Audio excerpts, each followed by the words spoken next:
literally wherever. Like, I don't know.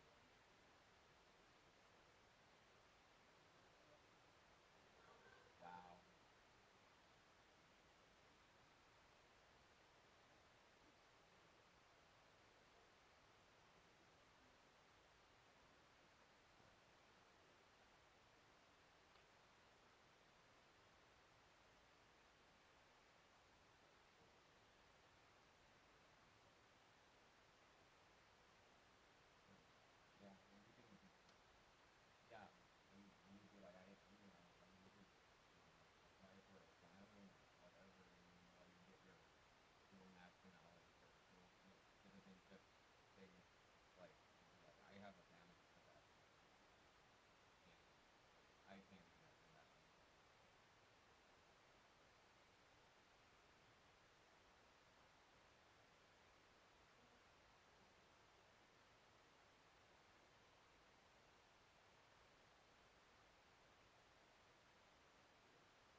because, Good morning. All right, let's stand and sing together. What are we singing? So fall is tomorrow. We are going to sing Chant for the Seasons.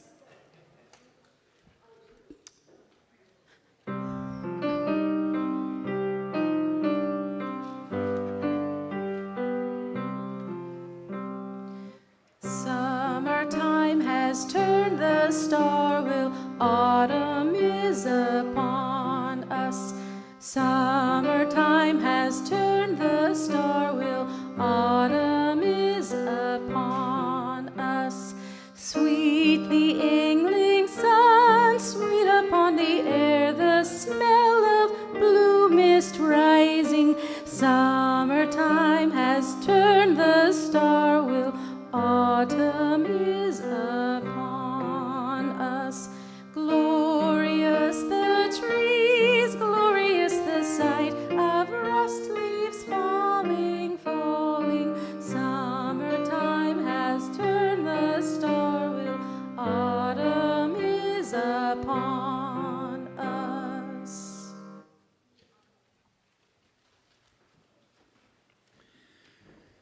Good morning. Great to see all of you here this morning. Welcome to the Unitarian Universalist Church of Spokane, where we join together to create a nourishing, liberal religious home and to champion justice, diversity, and environmental stewardship in our wider world. Or as we like to say, in short, to create community, find meaning, and work for justice. Welcome, everyone. Glad to have all of you. We begin, as usual, by embracing all that you bring with you, all of your unique beliefs and background and lifestyle and experiences and differences, all that helps make you who you are. And that includes those of you who are in the room with us this morning, whether you are regular attendees or maybe joining us for the first time. We're glad to have all of you, and we're certainly glad to have all of those who are live streaming with us this morning as well, wherever you're from. Great to have all of you. So welcome to one and all. I do want to welcome Will Luders, who is with Spokane 350. There's Will right there, center aisle. Will is going to be talking more about 350 Spokane at one of our tables after the service. So if you want to find out about this environmental organization and what it is up to and how you might get involved, please visit Will after our service. Also wanted to let you know that we had our Libraries for Ethiopia Foundation's dinner on Friday, which was delicious. I mean, incredibly authentic Ethiopian food made right here in our own kitchen. And they made so much, they left it. And so we're going to have some of it put out after the service during our social hour, and grab a seat and have a bite to eat, that sort of thing. And we'll actually be taking up a special collection for them today as well. But as some of you know, that Lynn Janishian and Alan Foster and Shelley McClellan have their first jar of honey from their first year with their bees, right? And it's a little jar like that, and they've done the math, paying fair wages to the number of bees that have been involved in making this, and have realized it's worth over $13 million. And they have had raffle tickets for sale for the past couple of weeks.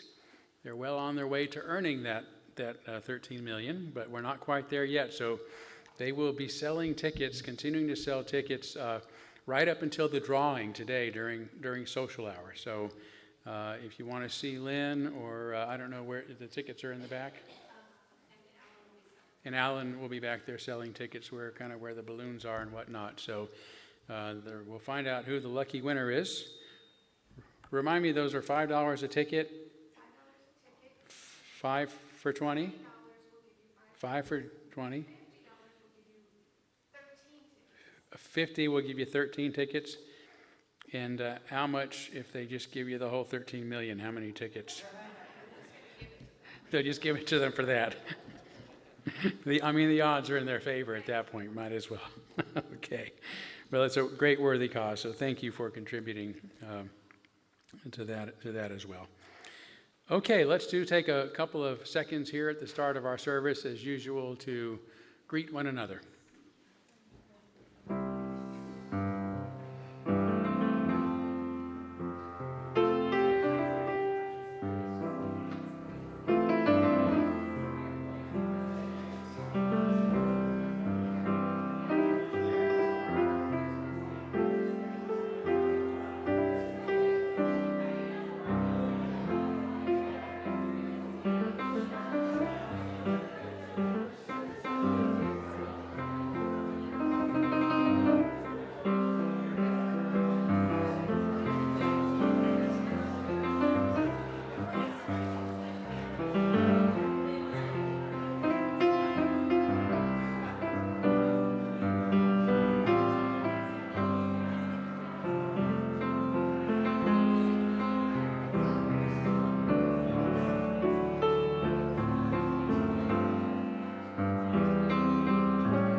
Okay, and as mentioned, more time to visit following our service, so please stay around for that.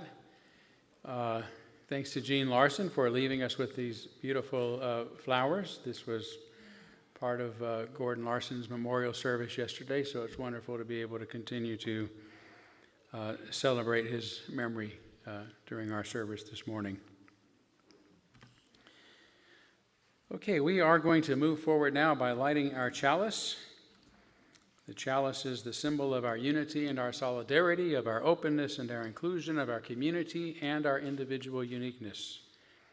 May this small flame be our offering of warmth to those who are cold and alone, and a light to those in darkness. May it be a flame that ignites justice in our world and a beacon of hope to those in need, and may it reflect at least a spark of truth wherever truth has been lost, and cast a healthy shadow of doubt wherever it's been found.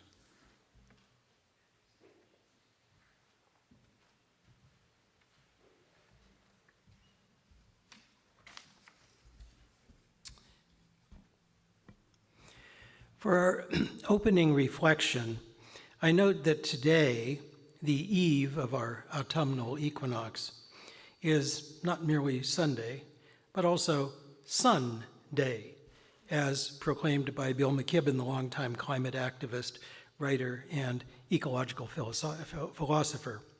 He just published a must-read book, my evaluation, which is called Here Comes the Sun, a last chance for the climate and a fresh chance for civilization. In it, he shows how, outside the dystopian theme park known as Trumpy Land, the world is going solar exponentially rapidly. Last year, for example, Google made a splash, something of a splash, by announcing that it was going to bring online by 2035, 10 years from now, 0.5 gigawatt of new power from nuclear for its AI centers. For perspective, consider that today China is launching 3 gigawatts of power each and every 24 hours from solar. They have the production capacity to carry this on indefinitely. In California, 15 months ago, the state began supplying an average of 100% of its own energy needs during the day from solar power, and at night that was complemented by solar, which was stored in batteries. As a result, California is now consuming 40% less natural gas for generation of electricity. Now, 40%, those are the kinds of numbers that make real differences. These changes mark the most transformational and consequential ecological story of our time. Sun Day celebrates that story and promotes the transformation. And in the back of our sanctuary today, previous speaker that we've had here in the UU Church, Professor Larry Luton of Eastern Washington University, representing 350 Spokane, It will be available with further information on how to get engaged and to accelerate this transition. All right, let's stand and sing Our World is One World.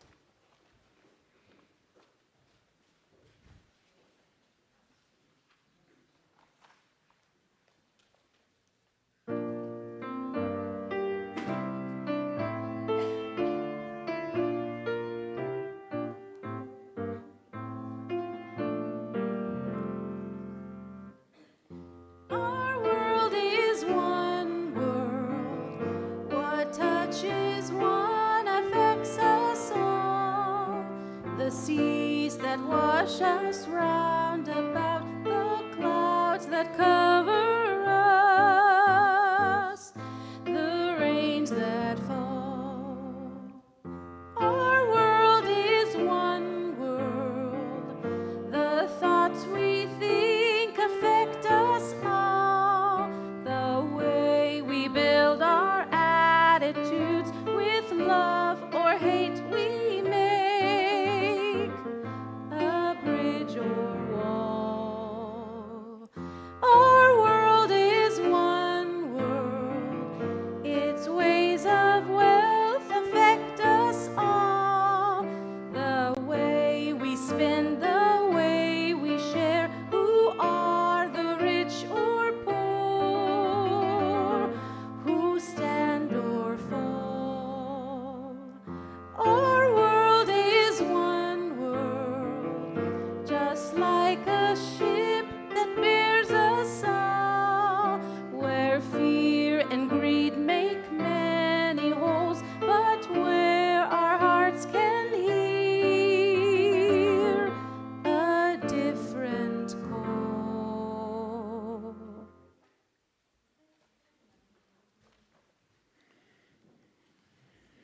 We will now kindle our candles of care for those who are most on our hearts and minds this morning.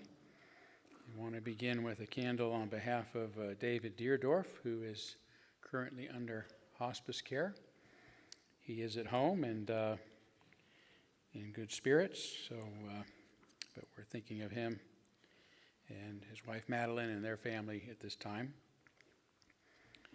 Also, for Wayne and Marga Hanna, while celebrating their 60th anniversary in Europe, Wayne had to be hospitalized with some very serious health problems, so please keep them in mind as well. A lot of you don't know Wayne and Marga Hanna, but they're definitely friends of our congregation. They're from Canada, so we don't get to see them in person that often.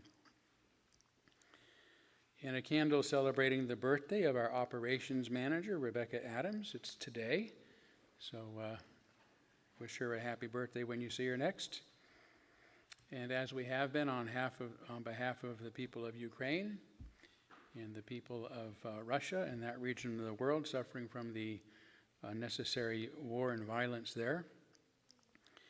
And it dawned on me at our first service, with so many countries now recognizing a Palestinian state, rather than referring to the Palestinians, I can actually say Palestine. So, yes. So a candle on behalf of the people of Palestine, as well as the people of Israel and Iran and Syria, caught up in the horrors going on in that region of the world. Also on behalf of the people of Darfur and South Sudan, suffering from war and ethnically driven violence and displacement and hunger and a lot of things that aren't making the headlines in our own nation, but are happening there every day as well. And then, of course, for the many frightened immigrants in our country, be they here legally or illegally, who are living in fear of even leaving their own homes, of going to work, of sending their children to school, all of those horrible things. We certainly keep a candle lit for them and them in our thoughts as well. And let's take a moment of silence, as usual, on behalf of those you might be thinking of, and as always, you're welcome to name them aloud at this time, if you'd like.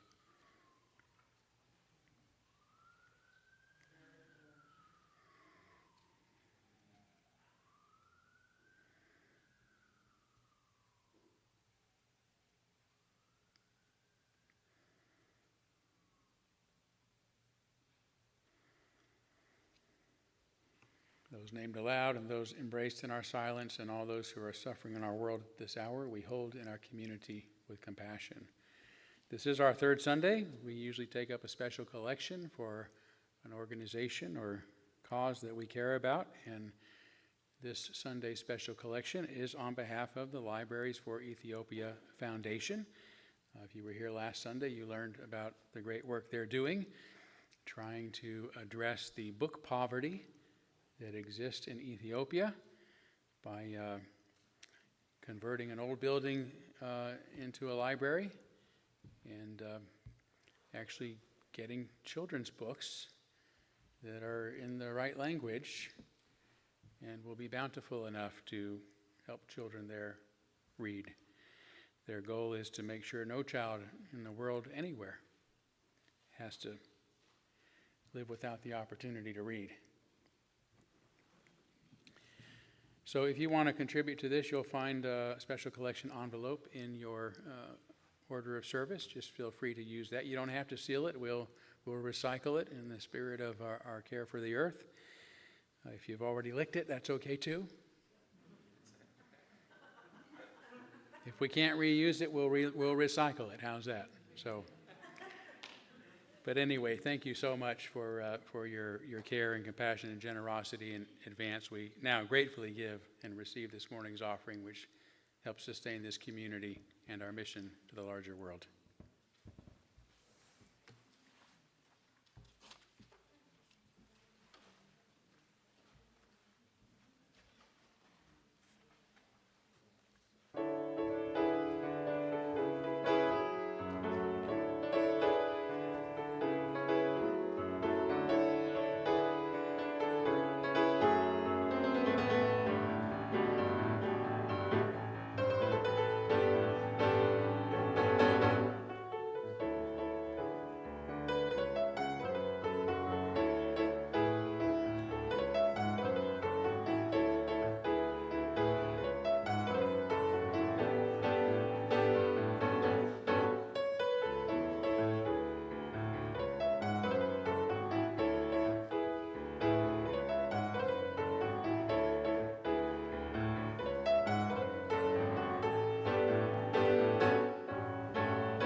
more perfect song for the 21st of September, and no more perfectly played.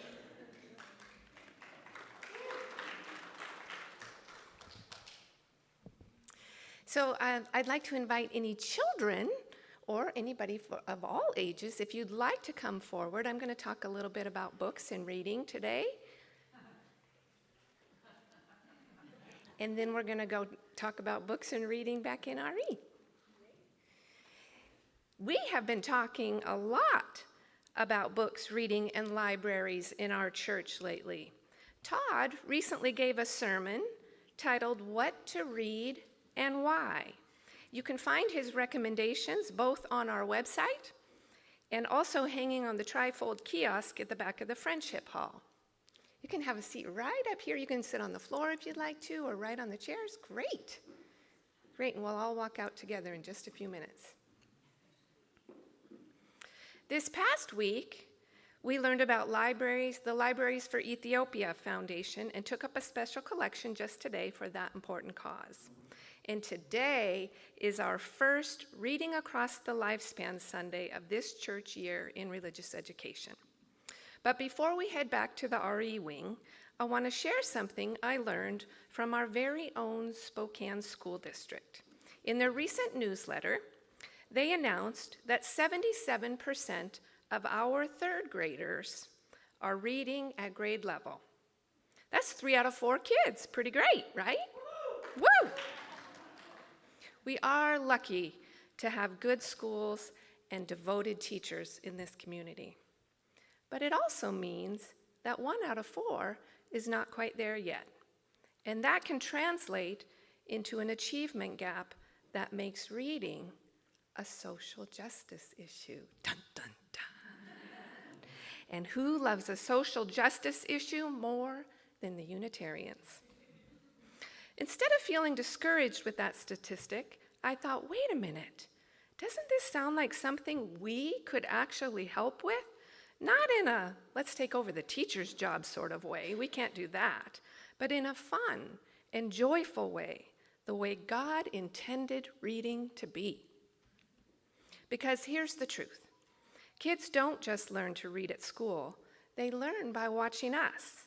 When they see us enjoying reading, they discover that reading isn't just homework, it's joy, it's adventure, it's freedom. And you know what's different and special about this church? We are people who love ideas. We believe books are nourishment for our minds. We celebrate stories of all kinds. We don't shut down voices. We don't ban books. We believe books are life. And most importantly, we believe that in a free and just society, people need and deserve access to books. Doesn't that make us the perfect people to show our community what a culture of reading can look like? So let's do it. Here are a few ways to get involved. With more of us coming up with ideas all the time, and if you have any great ideas, come see me after church. We have a monthly book club that's been meeting for years, the Third Thursday Book Club, they call themselves. They're currently reading News of the World by Paulette Giles. We have a poetry sharing circle on the second Sunday of the month, where we share both original poems and favorite works by others. And new on the docket is our Secret Readers Society Silent Reading Club, inspired by groups that are springing up across the country in libraries, coffee shops, and even fancy hotels, and now in this very church. Twice a month, it's perfect for those of us who want to read quietly in community with others. No traditional book club deadlines, and no commitment to read a book you didn't really want to read in the first place. We spend about 30 minutes reading whatever we choose, any genre you wish, in any format, a print book, an e-reader, or audio headphones. And then we take some time to talk together about books, reading, and new ideas. It's like a potluck of stories. Everybody brings something different, and together we make a reading feast. The secret is it's more fun together. And today, our children in religious education are continuing their own journeys by building their own home libraries, choosing books to take home and keep. You can help by donating any children's books you have lying around in your home, or even better, by giving funds so that we can actually place the exact book some of our children request right into their hands. There are so many ways to grow readers, to become readers, and to live an enriched life of reading across your entire lifespan. Let's all be like Gordon Larson, as we remembered yesterday at his memorial service, reluctant to take a pause in his reading, a toothbrush in one hand and a book in the other. When we nurture a culture of reading, we're not just enjoying ourselves, we're building a more just world, because every child who learns to read with joy gains more freedom. Every adult who models that curiosity keeps doors open for the next generation, and every community that celebrates reading is planting seeds of equity, imagination, and hope. Thanks, Jackie.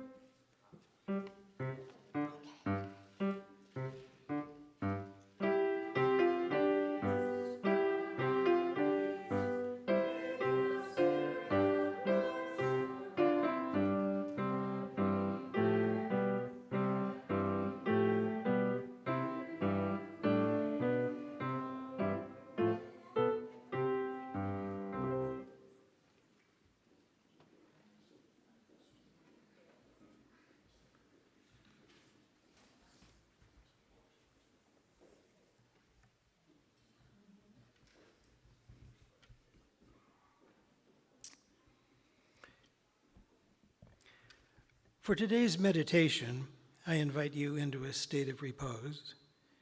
Make yourselves comfortable. Close your eyes if you like. Breathe slowly and deeply and mindfully.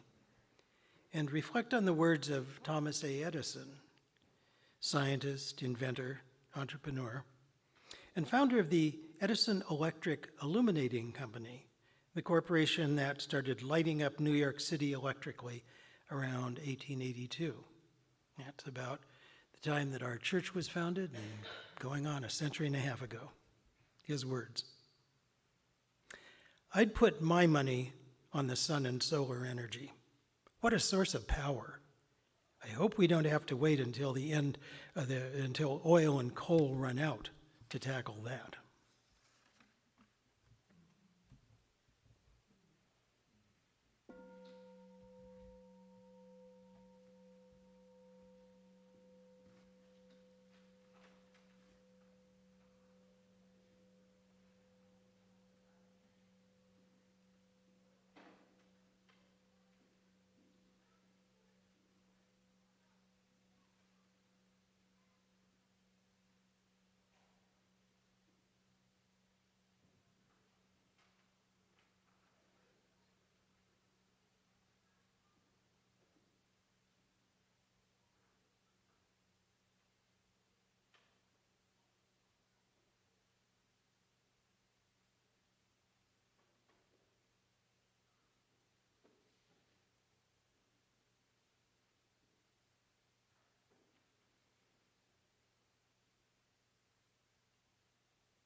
Wow, now I got to follow that.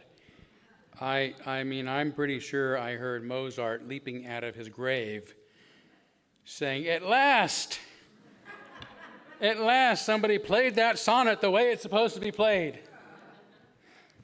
Jackie, you are amazing. Thank you. So anything that follows will pale in comparison. What I have to say will not be nearly as perfect as that was, I guarantee. So, a little bit of credit. You humble me. You humble me. Thank you. Well, this is what we call Conversations with Todd, something I do just about once a quarter or so, and I just really open it up to questions and try to respond to them. You know, questions maybe about things I've talked about or things I haven't talked about. I don't like to deal with church business, so we'll save that for business meetings and whatnot. But Tara has a microphone, so if you'll wait for her to come forward with a microphone, raise your hand, and we want people who are live streaming to be able to hear what you have to say as well. So, hi, Todd. In light of the suppression of a whole bunch of things going on at the national level in all areas, from speech to publications to research, environmental and medical, and here we all sit as individuals. What do you suggest we sitting around our breakfast table or sitting on our chair at home can do that would have some effect, either individually or collectively? well, that's a tough question. You know, I think the Stoic philosophers talk a lot about the wisdom of knowing the difference between what you can control and what you can't control. And we get those things confused a lot, and we tend to obsess about the things that we can't control rather than focusing on the things that we can control. We had our Ethiopian fundraiser here just Friday, and I mentioned that. You know, I said, you know, we feel out of control on a lot of things right now, but here's something we can do to make a real difference in real people's lives. Small thing compared to the issues that our country is facing. So I think my first advice really is to adopt a stoic attitude, you know, and recognize that there are things that we are powerless to face. I mean, I can't impact who the president is. I can't impact the decisions that make. I can't impact a Congress that seems complicit. I can't impact a Supreme Court that seems complicit. I can't impact what seems to be an erosion of our freedoms and our human decency that we hoped we had at least arrived at a level of understanding and learning from the mistakes of our past. I don't feel that there's any advice I can give you to change that, right? So I think part of it is recognizing that we're in a historic moment, like a lot of people. There's a lot of people in the world right now that are facing historic circumstances that are devastating to them, right?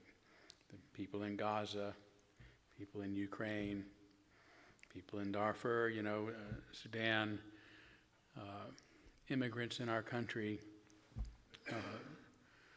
and lots of others. There's just a lot of suffering going on, and I wish we could just make it all go away. Some of us pretend to make it go away by denying that it's even happening, and that is one defense mechanism. But I think the most important thing is to acknowledge that it's happening and then focus on the small differences that we can make to alleviate whatever suffering in the lives of those around us that we can impact. I would say that as religious liberals, as Unitarians in particular, whose whole shtick is individual freedom, the freedom to express ourselves, the freedom to think for ourselves, and the devotion to that right in others, no matter how much we might agree or disagree with them, is part of the message that is most needed in our world right now. Right, we've turned into a country where all that gets attention is the extremes. From what I understand, statistically, most people are not on the extremes. But the extremes are the ones the algorithms like. And the extremes are the ones that the algorithms play for us in so much of the various mediums out there where we get information. So we start to think that's what the world is like, that's what people want. Most of us don't. But to continue to be brave, to say what needs to be said, and to be caring, to care for those that we can, I think is the best advice that I can give. Thank you for that.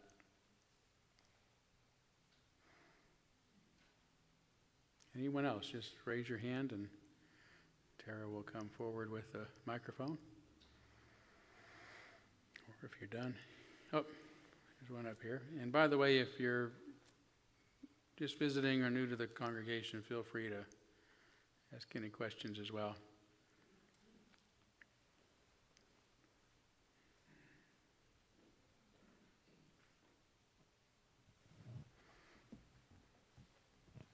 I'd like to follow up on that, your answer.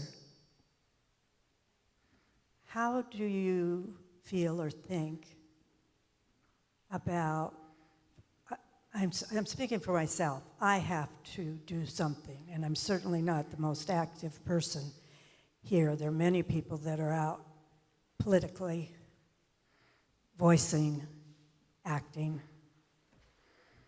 What do you think of that, Todd, and of our church being involved in standing on overpasses, writing postcards, whatever it might be?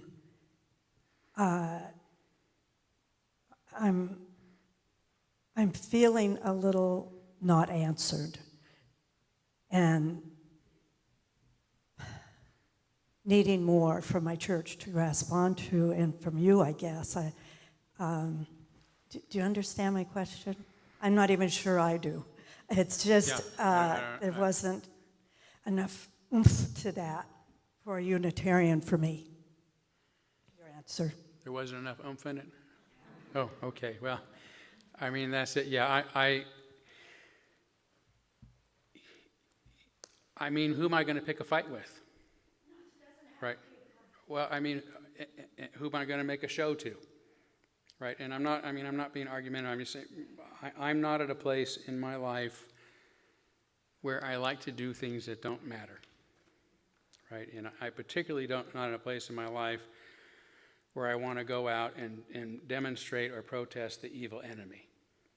Okay. As I've said for years, my days of dragon slaying are over, because they're not dragons. They're not even windmills.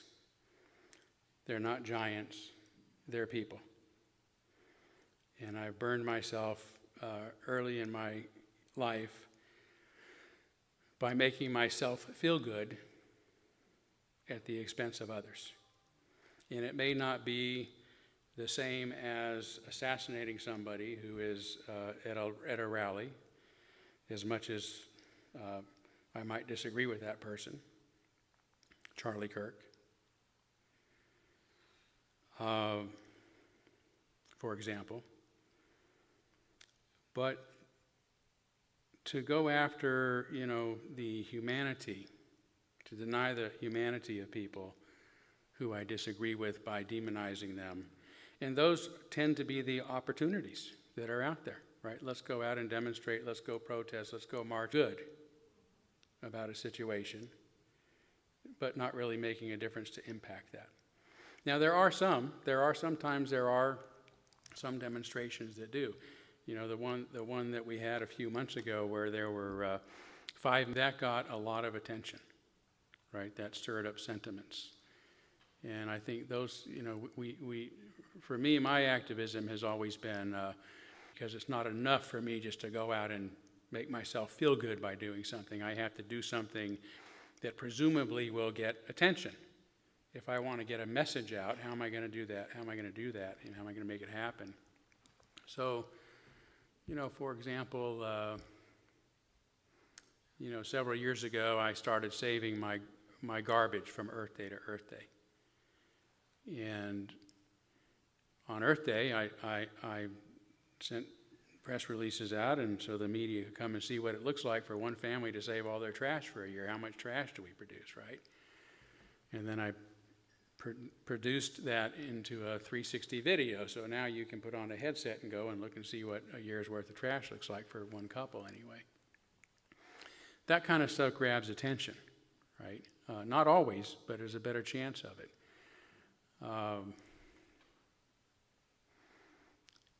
When I stopped performing marriages in my church in Louisville, when Kentucky had become one of several states to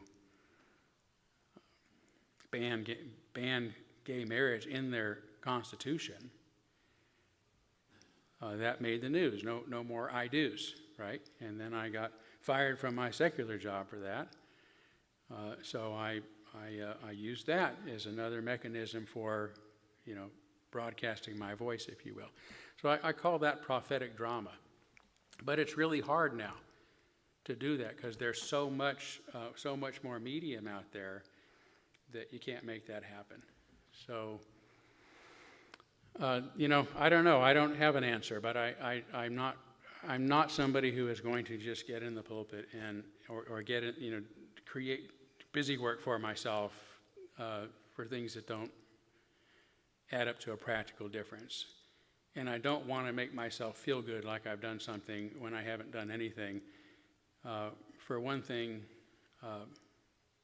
it's terrible what's going on. It feels terrible. It should feel terrible. It should feel terrible. It's scary. It should feel scary. It's scary because we're not sure if we're going to come through it. Those are realities we have to face. Right? So I have a very different philosophy than I did when I was a younger, more radical minister. I mean, I'm still a very radical minister, writing a book of dissenting opinions against my own religion and handing it out. That had the impact I wanted it to, and some impacts I didn't want it to. Right? But those are the kind of things I do, and I don't have any magic bullet to say here's what that looks like for you. I've tried to demonstrate how I do it, and also say what I'm not willing to do. So, just a little deeper clarity. Thank you. You're very welcome. Yep. Thanks for asking the question. Yes. Hi, Dan. You reference a time of life, and that struck a chord with me. I, as a younger person, had an impact on things, worked hard and believe I did, and know I had an impact in some real arenas.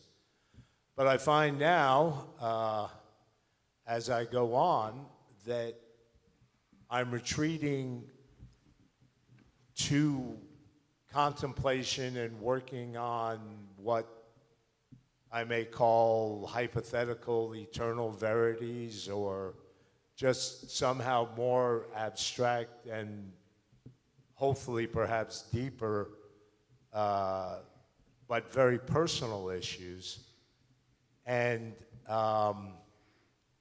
as we've been speaking of this entire conversation, that is disappointing to me, and I wonder if that's enough.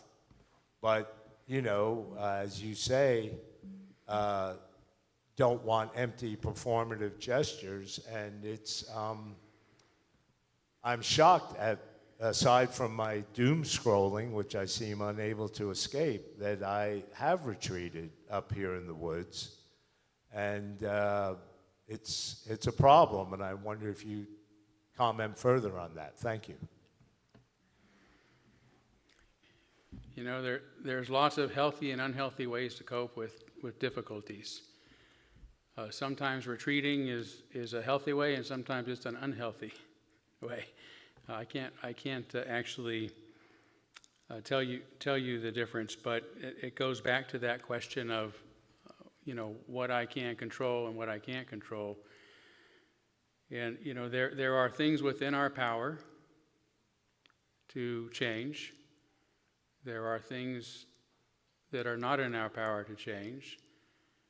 And there are things within our power to potentially change, but maybe not. And those are the questions before us whenever we decide, are we going to act or are we going to retreat? If we can't make a difference, then one thing we need to do is self-care. And if that means I need to withdraw to protect myself and take care of myself and make sure that the anxieties and the fears and the frustrations don't get the best of me, do that. And sometimes we need to do that even if we are the most active person in the world. That's why almost all religions have some form of a sabbat, right? A Sabbath, a break, where you take a break from your busyness, your activity, just to sit back and look at the world and see the good in it, right? It is good. It is good. The problem, again, is that we tend to get them confused.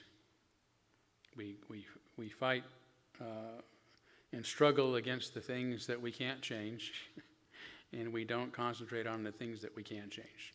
So we do end up wasting a lot of energy and not making much of an impact. So take a Sabbath of the soul, a winter of the soul when you need to, and do what you can to make things different.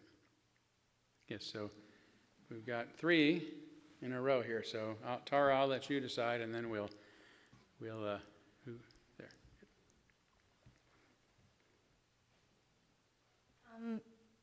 Hi, I'm Sarah, and the last couple of questions really, really resonated with me. I have a preschooler, and I have chronic health issues, so I'm low energy at my baseline. These are conversations that I've had a lot with my husband and one of my best friends as well.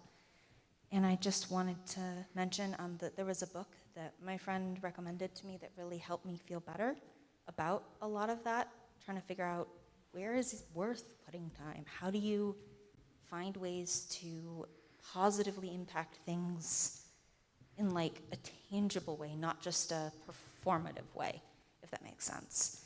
And I just wanted to say the book was Microactivism by Kari Williams.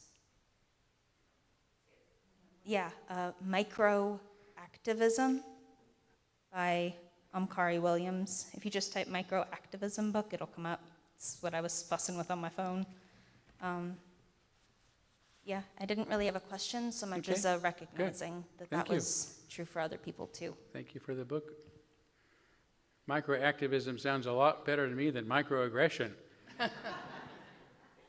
Hey, McDonald, I have 2 women friends whose intellect I respect, and I've tried to talk and get opinions and understand their point of view, and they just want to shut me down. And I'm asking if you have any techniques for getting people to feel safe and engage in conversation. My relationships with these women go back 50 years. Well, what I would advise you to do is write a book about all the reasons you're concerned about them and then give it out to them.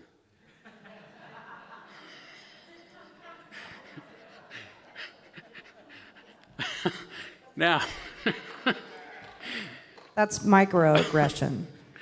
yeah, I actually, I mean, I'm probably the worst person to ask that that question of. I don't. I mean, I will say this, that there was a reaction to my book, for example, that was very surprising coming from a liberal organization. For those who don't know, I wrote a book about critical of my our religion, and within 24 hours I was out. So effectively.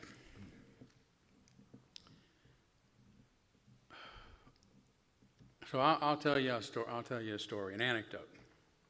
There were people in our own congregation who were very upset with me, who are no longer with us. I mean, I didn't kill them. They left. Right? They wanted to kill me. One of them, I won't give their name or much about them, okay, but it was a person that I felt pretty close to at the church here, who went online, was just like a maniac online. I mean, just social media became my worst critic, dehumanized me. I mean, just like an attack dog. It was absolutely horrible. And I was really surprised, that this person in particular was one of the, there were a lot of people that surprised me, but this person in particular really surprised me, especially given conversations we've had and the values we shared, the concerns we shared. It was really, really kind of a surprise and disappointing. And now this person had some health issues and wasn't able to come to church for a long time, so I hadn't seen them. During all this period. And at some point, we were going to, when those folks were still here and we were going to have one of these BS meetings to try to resolve things or whatever it was they were trying to do, I can't remember, this person was going to help with the technology remotely. And we had to have a pre-meeting to discuss that. And that person was as kind to me and as humane to me as they had ever been. Now, what was the difference? We could see each other. We could see the humanity in each other.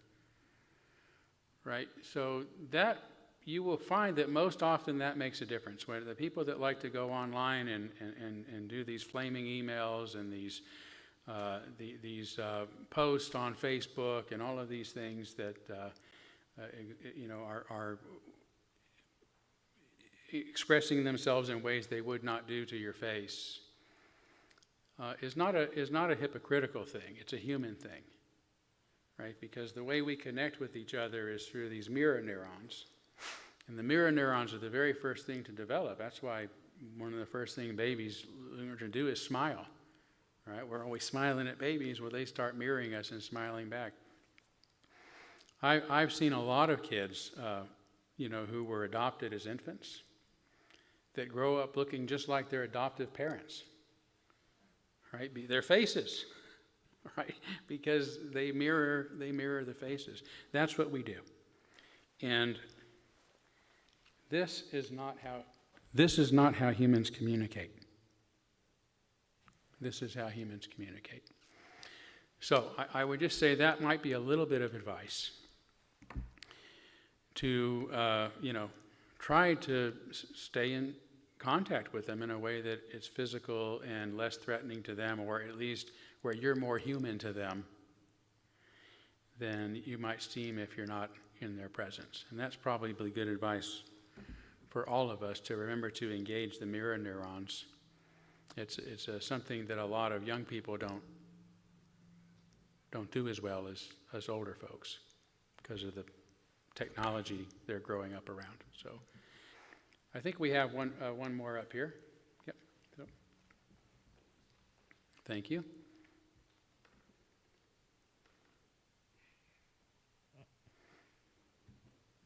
Hi, Todd. Hey. This is a very personal question that goes back to when I was 4 years old, living in Baltimore in a very lovely house. I was lucky and hadn't gone to school yet. And I asked the cleaning lady who came to our house once a week, why do you call, she was black, why do you call my mother ma'am when she calls you Mrs. Brown. And throughout my life, most of it's gone now, but the different chapters have not changed very much. I still ask, why? Why are black and brown people so discriminated against in this world? And I have no answer. I wonder if you can help me. Well, that's a big question. I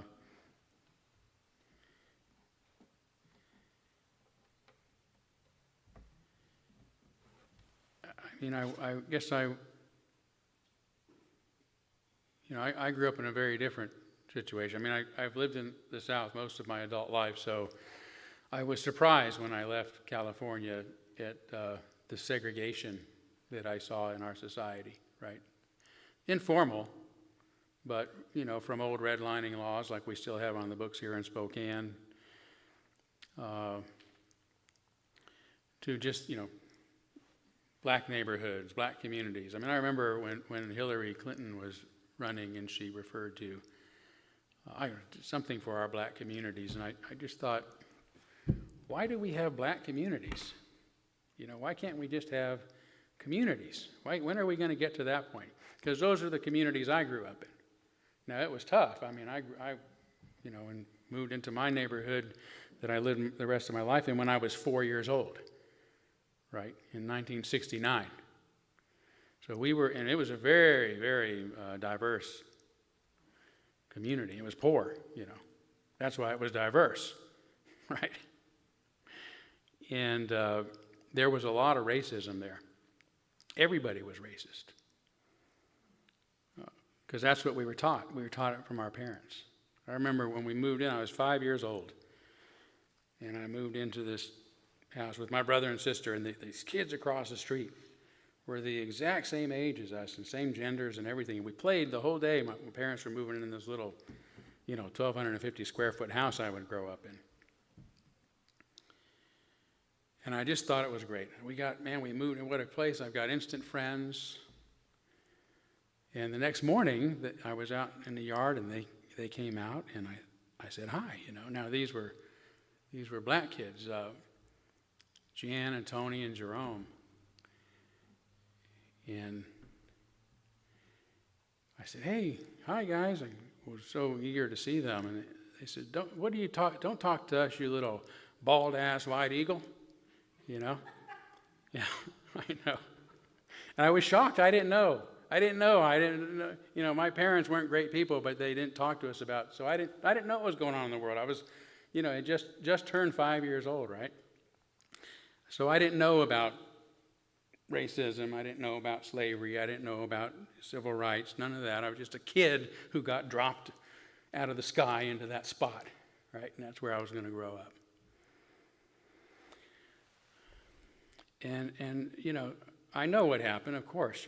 They went home and their parents said, for understandable reasons, because they knew about the things I didn't know about in 1969.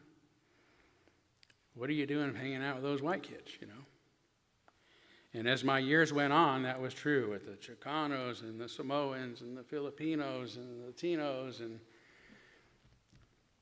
And it was really weird because we lived in the same neighborhood, all of us. Well, we weren't supposed to like each other.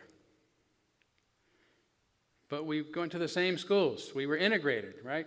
The government had integrated us. We were going to the same schools, walking in the same streets, playing in the same streets. So we did this thing where we would, we'd play, like street football or something. But we just pretended we didn't like each other. We wouldn't talk to each other. We just play together, It's really weird. And then we, by the time we got to high school, it was crazy. It was like, who wants to listen to our parents? What idiots? We're friends. And we don't have to pretend we're not. So within that short period of our life, as America was changing and as this integrated neighborhood had impacted us, we learned to live together just like integration was supposed to do. Right? We were together and we learned to love each other because there was a space created, and they said, you have to learn to love each other, you have to come together, and you have to be together, and you're going to have to work this out. And we did. And I remember as a little guy, I would have never imagined a black president in my lifetime, given the situation I was growing up in. And yet the same generation elected the first black president of our country. Hopefully we'll vote for the second, right? Or whoever it might be. But my lesson was that integration works. And it works faster than anything else. So when I left and started, went to college in Texas and then lived in Louisville for 20, and even in Spokane, and I see these, black neighborhoods and this neighborhood and that neighborhood, that section, this section, it was foreign to my experience. And I would not say that things are the same as they were by any means. I'm particularly concerned these days about people of Hispanic or Latino descent who have the appearance of potentially being an immigrant, even that are being discriminated against in ways that harken back to the pre-civil rights era. That's really disturbing to me.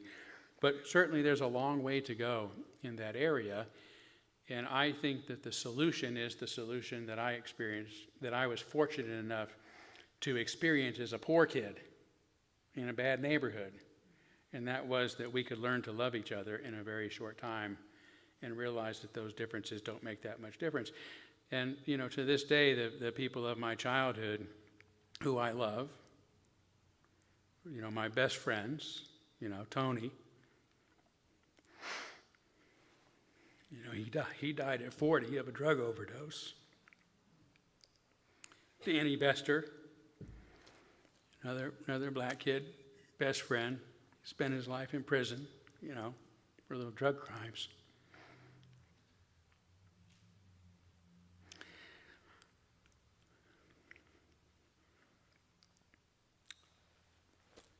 Anyway, that's the solution. Coming together, not demonizing each other,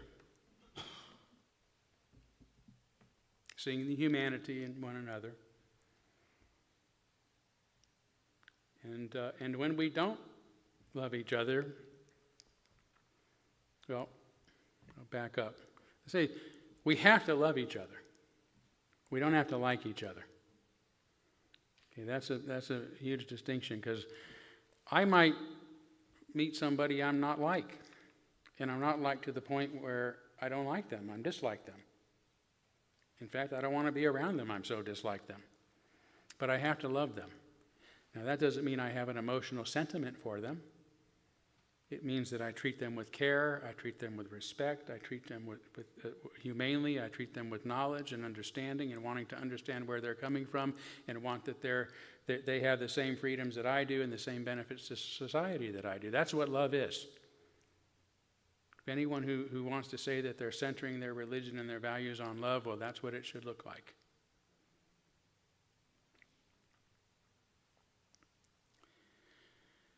I don't know how to make that happen.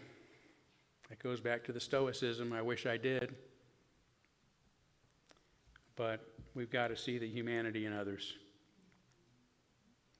And we can't do that unless we're with them.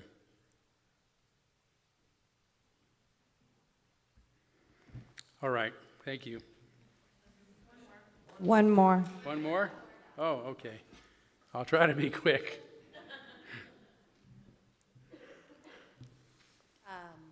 What are some of your tools to keep you away from being performative?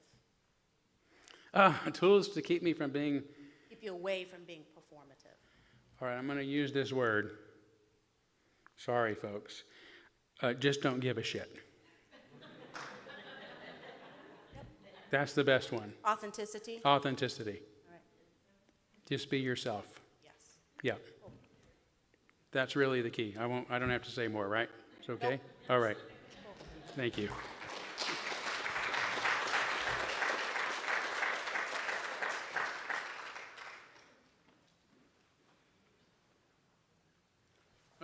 Let's see. I see. I have run a little long. Maybe we should go right into the benediction and the closing song. Yeah. Okay. Good.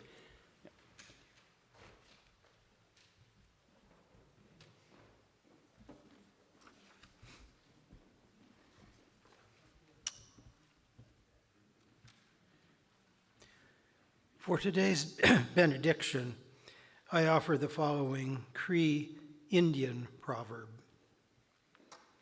Only when the last tree is cut down, the last fish eaten, and the last stream poisoned, you will realize that you cannot eat money. Amen.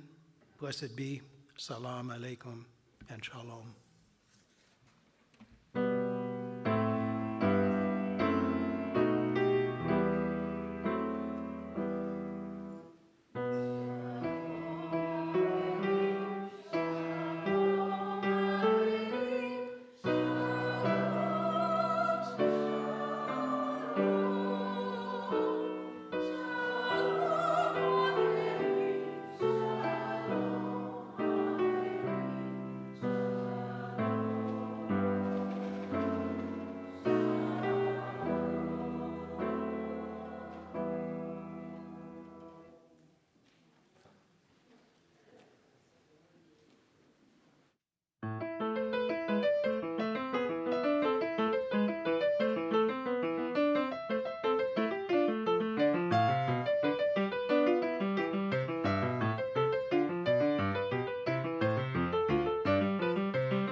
I didn't know it was going to be this week. I just, I didn't know that